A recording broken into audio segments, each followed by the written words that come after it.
अगर आप हमारे चैनल पर नए आए हैं तो लाइक तीन शेयर एंड बहनों सब्सक्राइब की करना ना लालची भूलें। भाभी। करिश्मा, रेशमा और मनीषा तीन बहनें हैं। उनका एक भाई भी है, मयंक।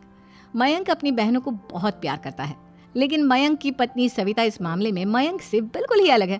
वो अपनी ननदों का जितना बुरा कर सकती है उतना बुरा करती ही रहती है और अपनी ननदों पर हुक्म भी चलाती है। करिश्मा, करिश्मा, तुमने अभी तक नाश्ता नहीं बनाया? तुम्हारे भैया को ऑफिस जाने में देर हो रही है। हाँ भाभी, बस अभी बनाती हूँ। करिश्मा, तुम ये ढीलापन छोड़ दो। कल को पराए घर जाना है। वहाँ अगर तुम इस तरह से काम करोगी तो लोग क्या कहेंगे कि माँ ने और भाभी ने कुछ सिखाया नहीं। और तुम्हारी दोनों बहनें कहाँ हैं? अब रेशमा मार्केट गई है और मनीषा सो रही है। क्या? सुबह के 8 बज रहे हैं और ये महारानी अभी भी सो रही है? ये कहते हुए सविता अपनी सास दुर्गा देवी के पास जाती है। माँ जी, देख रही हो अपनी बेटियों के तौर तरीके? क्या हुआ बहू, सुबह सुबह क्या कर दिया मेरी बेटियों ने? अरे एक तो अभी अभी उठकर किचन में गई है, दूसरी सुबह सुबह बाहर चली गई और तीसरी अभी तक सो रही है। क्या करूं मैं इन तीनों का? मैं तो परेशान हो गई हूँ। जा जाकर उठा उससे और रेशमा से मैं बात करती हूँ। सविता सीधा मनीषा के कमरे में जाती है और उससे कहती है, महारानी जल्दी उठो, सूरज सर पर आ गया है। भाभी थोड़ी देर और सोने दो ना, मैं रात को लेट सोई थी।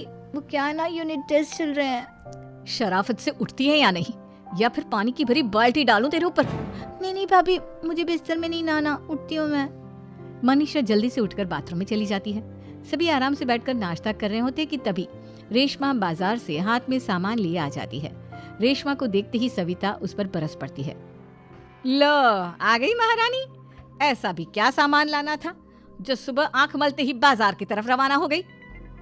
भाभी, कल आप ही तो चीख रही थी कि घर का सारा सामान मुझे ही लाना पड़ता है, घर में किसी को भी किसी काम से कोई लेना देना नहीं है। अब मैं बाजार जाकर सामान ले आई तो आपको इस बात से भी तकलीफ हो रही है? देख रही हो माँ जी, अपनी बेटी की जुबान कैंची से भी तेज चलती है।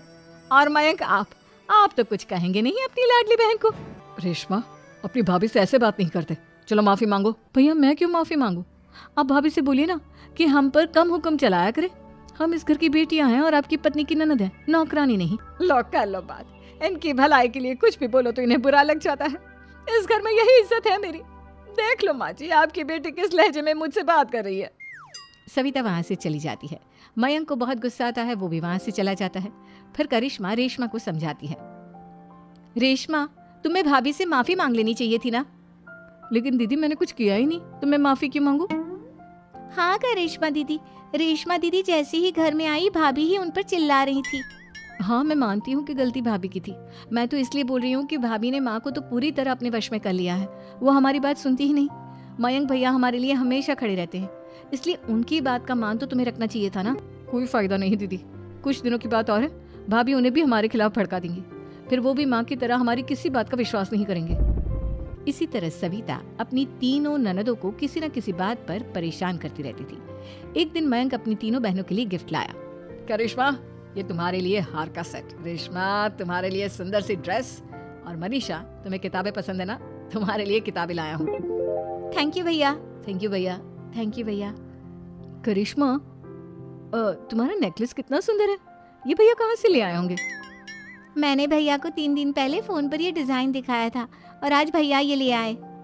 सविता तो अपनी ननदों के गिफ्ट्स देखकर जल गई और करिश्मा का नेकलेस तो उसे भी बहुत पसंद आया था। अपनी बहनों के लिए कितना अच्छा नेकलेस लेकर आए हैं, मुझे कभी कोई गिफ्ट नहीं दिया। मैं आज ही ये हार चुरा लूंगी। रात में सविता करिश्मा का हार चुरा लेती है और इसी तरह उसे अपनी ननदों की जो भी चीज अच्छी लगती वो उसे मांगती नहीं, बल्कि रात के अंधेरे में चुरा लेती। इसी तरह दिन बीतते गए और सविता ने मयंक के दिल में भी उसकी बहनों के लिए नफरत पैदा कर दी। एक दिन मयंक ने करिश्मा और रेशमा के लिए रिश्ता देखा और ये बात उसने घर में सबको बताई। माँ, करिश्मा और रेशमा के लिए बहुत अच्छा रिश्ता आया है, वो लोग कल इन्हें देखने आ रहे हैं। आप और सविता मिलकर सारी तैयारी कर लेना।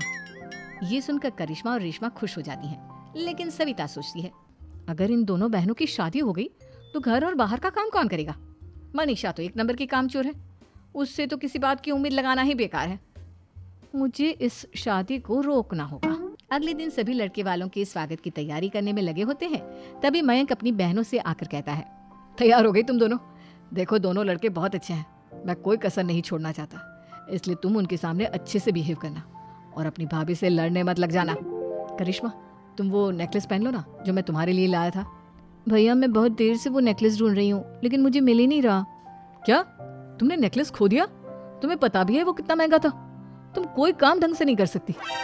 मयंक गुस्से में वहां से चला जाता है। थोड़ी देर बाद लड़के वाले भी आ जाते हैं। वो दोनों बहनों को पसंद कर लेते हैं और रिश्ता पक्का हो जाता है। लेकिन सविता के दिमाग में तो कुछ और ही खिचड़ी पक रही थी। वो पंडित जी के पास करिश्मा की कुंडली लेकर जाती है और उन्हें पैसे देकर करिश्मा की कुंडली बदलवा देती है। जब लड़के वालों के पास करिश्मा की कुंडली जाती है तो वो दुर्गा को फोन करते हैं।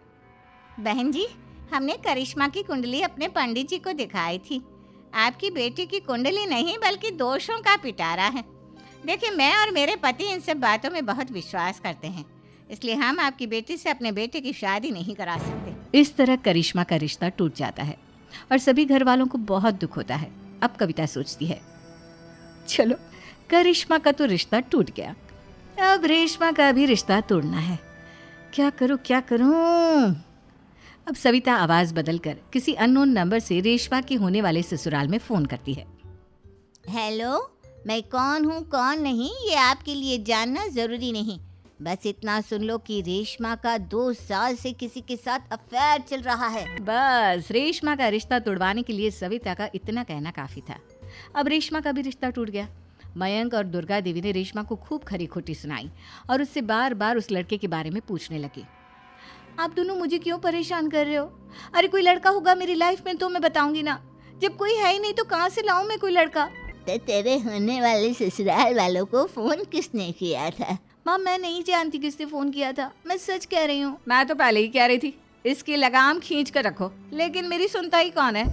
अब चुप रहिए भाभी, ये सब आपका ही किया धरा है। अब तीनों बहनों को विश्वास हो जाता है कि ये सब उनकी भाभी ही कर रही है। तीनों बहनें अपनी भाभी को सबक सिखाने के लिए एक वकील कर लेती है और घर में हिस्सा मांगना। देखो भैया, माँ बाप की जायदाद में जितना बेटों का हक होता है उतना ही बेटियों का, इसलिए इस घर के 4 हिस्से होंगे और हमें अपना हिस्सा चाहिए। मैंने तुम्हारे लिए क्या क्या नहीं किया और तुम इस घर में हिस्सा मांग रही हो? भैया, आप और माँ हम बहनों की कोई बात नहीं सुनते हो और भाभी हमारी शादी नहीं होने देगी क्योंकि उन्हें लगता है कि आप हमारी शादी में ज्यादा पैसा लगाओगे और उन्हें हम जैसी फ्री की नौकरानी कहाँ मिलेगी। तो हम भाभी के साथ तो रह नहीं सकते, हम बहनों को अपना हिस्सा चाहिए। अरे तुम्हें शर्म आनी चाहिए अपने भाभी पर ऐसा इल्जाम लगाते हुए। वो तुम्हारे बारे में कितना सोचती है। हाँ माँ, भाभी हमारे बारे में बहुत सोचती है। दिन रात बस यही सोचती रहती है कि किस तरह से अपनी तीनों ननदों को परेशान करूं और कभी मुझे पढ़ने भी नहीं देती। दोनों बहनों का रिश्ता भी तो इन्होंने ही तोड़वाया है और रात में हमारे कमरे में आकर हमारी चीजें भी चुराती हैं। इसी तरह सविता की तीनों ननदें अपनी बात पर अड़ी रही। अब कोर्ट में तारीख भी शुरू हो गई। जब सविता को लगा कि उसकी तीनों ननद इतनी आसानी से नहीं मानने वाली, तो उसने अपने पति और सास को सारी सच्चाई बता दी और अपनी तीनों ननद से माफी मांगी। मयंक और दुर्गा को भी अपनी गलती का एहसास हो गया। अब सविता खुद करिश्मा और रेशमा के लिए अच्छा रिश्ता ढूंढती है और उनकी शादी करवाती है।